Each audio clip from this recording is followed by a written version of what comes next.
نړۍ له همداسې خلکو څخه ډکه ده.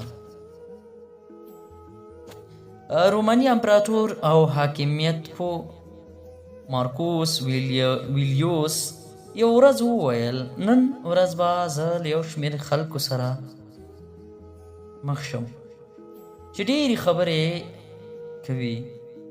هماغو هغوی چې پر خپل ځان مین او مغرور دي، مګر ځکه نه خفه کېږم چې ما ته ثابته ده چې دنیا په همداسې خلکو ډکه ده.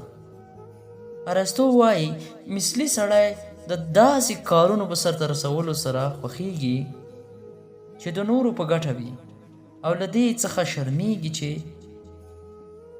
نور خلک د ده کار وکړي.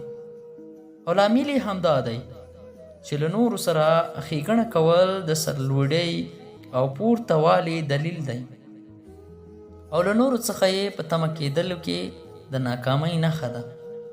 په حدیث شریف کې راغلی په صحیح البخاري کې ژباړه پورتنی لاس له لاندیني لاس څخه غوره دی. علاوه ورکوونکی او سلفي اخیستونکی ته وایي